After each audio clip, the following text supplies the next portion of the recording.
Hello and welcome back to my channel and to today's video where I'm sharing our garden renovation. So this is how it looked at the start of this year. Our main patio area in front of the bifold doors was pretty old, and this led into some decking which had started to rot. From the decking there were then some wooden steps which led down to the pool building, so this is the entrance to where our gym is, and then through into the indoor pool. At the other end, we had another small patio section outside the smaller bifold doors in the office, and some slabs which sort of acted as stepping stones, which led to some steps and another raised patio section. Now, we did have decking on these steps and in the gravel section at the bottom, but it had rotted so badly that we took that up last year to avoid any accidents. We hired a professional landscaper who was recommended to us by a neighbour who had also used him, and the first thing he did was start by removing all the old patio slabs from the raised patio, which I'll be calling the fire pit area because this is where we have our fire pit. He also removed all of the sand which we had temporarily put down just outside the entrance to the indoor pool, and because there was a decent base under both of these areas, he was able to whacker this with a small amount of Type 1 MOT.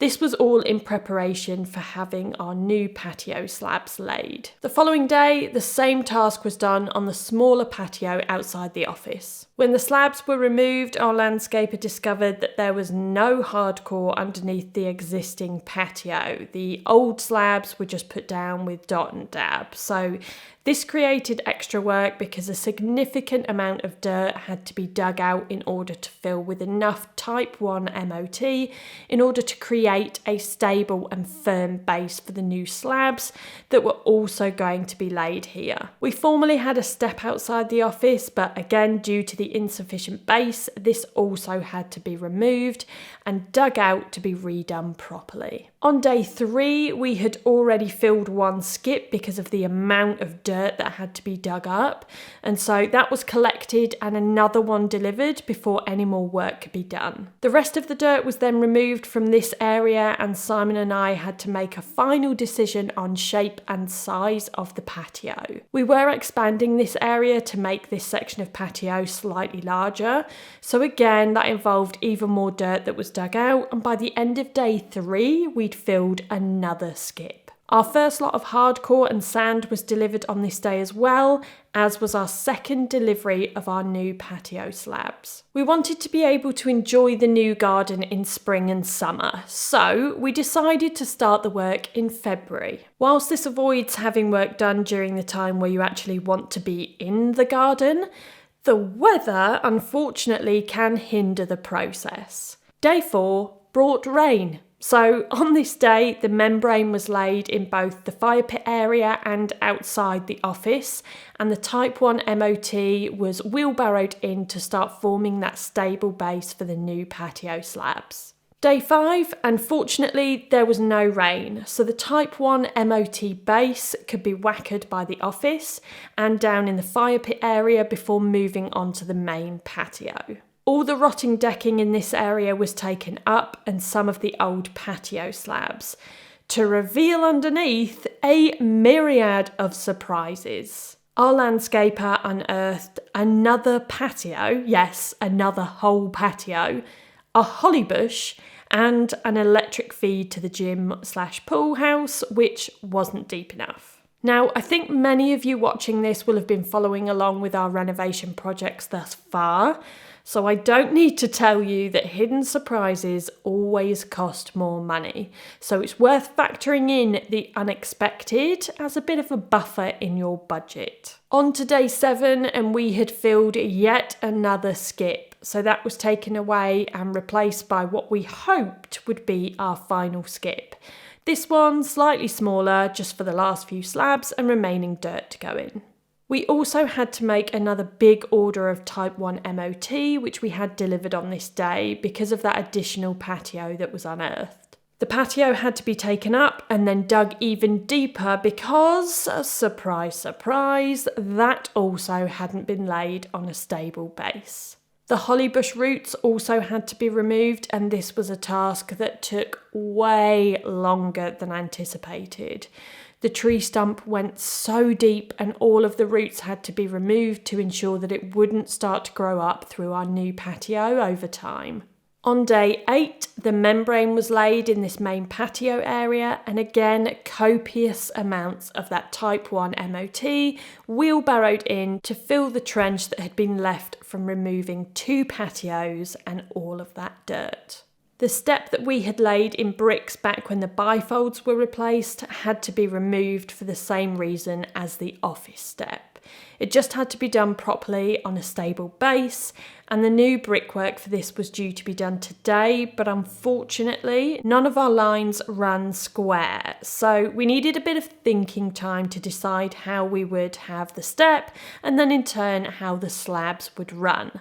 So basically our house doesn't run in the same line as the pool house, they're both at 2 different angles, so we had to think about where we would want the inevitable angular slabs. Day 9 was the day we'd both been excited about. This was the first slab laying day. Simon and I had made our decisions on the lines and how we wanted the new slabs to run, so we were just looking forward to seeing those start to go down. Because we were running behind schedule, Simon lent a hand and unboxed the slabs, all of which were individually packaged in a cardboard box.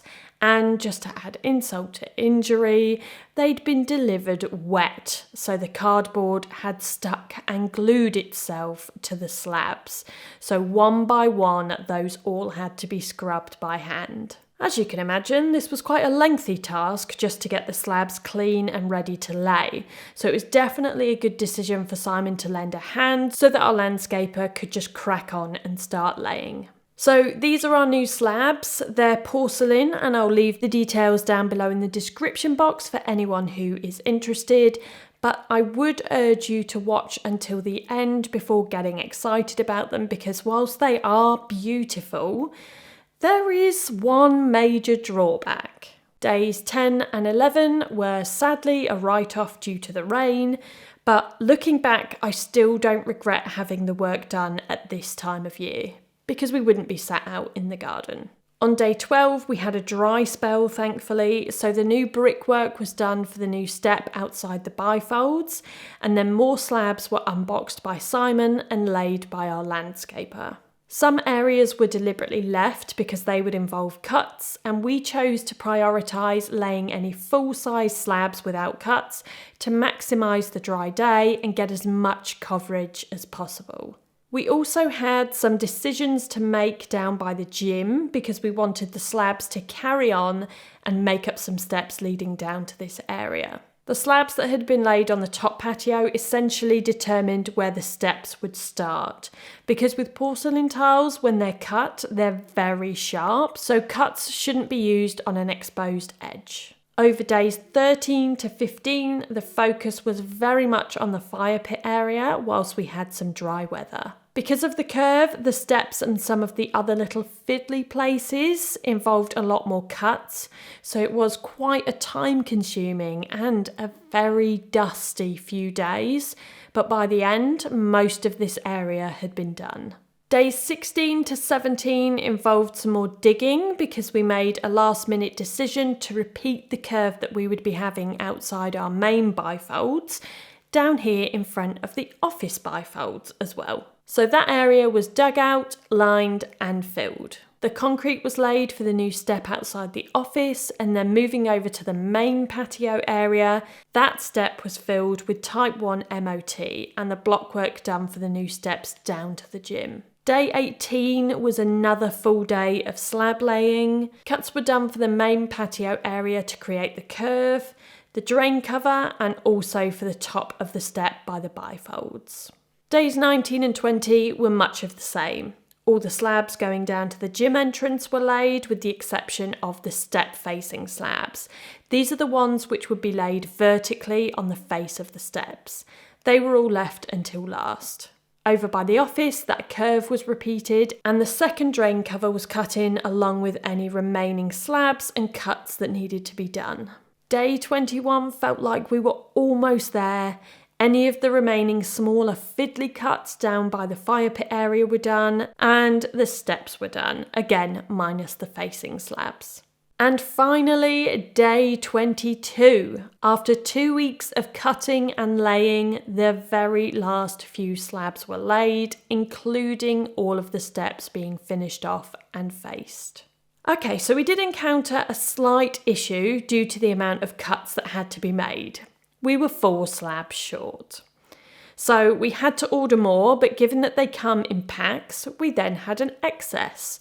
So to use these excess slabs, we decided to have our side entrance dug up and slabbed, and also our side entrance on the other side of the house that goes to the door in our utility room. So this is what had taken up the last week, and we wanted that done so that the sealer and grout could be applied to all slabs together. Once the sealer had dried, the patio was then brush cleaned to get rid of any debris and leaves that had settled overnight before the grouting could commence. On day 28, the grout had been allowed to dry overnight for 12 hours. We'd said goodbye to our landscaper, and then it was time for us to start with our tasks. Simon wheelbarrowed in a lot of topsoil and sand so we could raise the lawn level slightly to meet the new patio areas, and then reseed the lawn, which had essentially just become a mud pit after the last few weeks of work.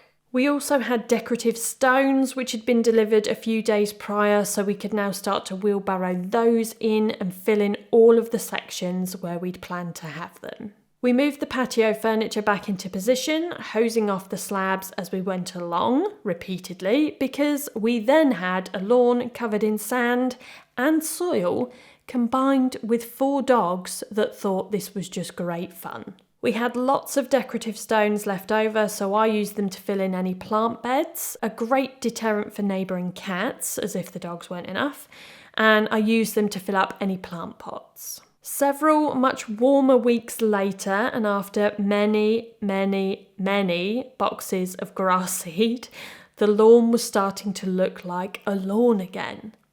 We took part in No Mow May, which was beneficial for the grass, but I must admit it got so long that we could barely see the dogs when they went out. So this first mow, which had to be done 3 times due to the length, was very welcome. Now, you may remember that earlier in this video I mentioned there being a downside of having these slabs, and that downside is maintenance. We have noticed that it doesn't even take a day for there to be marks on the slabs, either from muddy paws, bird poo, fallen petals and leaves, and we have a naughty little blackbird who I've named Stanley, and he likes to go along the entire edge of the lawn and scatter dirt over the patio in search of juicy worms. Now, it has to be said that I love Stanley very much, but he is the bane of my life. So a jet washer is an absolute must. We've actually borrowed this one from a friend, but we are definitely going to need to invest in one for ourselves. I probably wouldn't advise these slabs if you want them to look pristine all the time. They'd probably be best suited to an outdoor pool surround, or perhaps a garden with astroturf and not many plants or trees that drop their leaves and petals. All that being said, I love these new slabs. They're much brighter and more modern. They feel lovely underfoot, but they're not slippy at all when it rains, and they also don't darken when it rains like some slabs. They remain nice and bright. The total cost of this project was around £12,000, including labour, materials, skips, all that kind of stuff. And we are still deciding what to do with the fence panels, so that will be another project this summer, along with the exterior of the pool house and the gym. And at some point, maybe not this year, we'll be changing the exterior of the main part of the house as well. I'm also going to be creating new covers for our outdoor sofa so that the colour ties in more with the new slabs. So although this was the last really big and costly project of our renovation, there are plenty of smaller projects still to come. Now, all that's left for me to say is thank you as always for watching. If you haven't caught them already, be sure to check out our other renovation videos, and I will see you next time.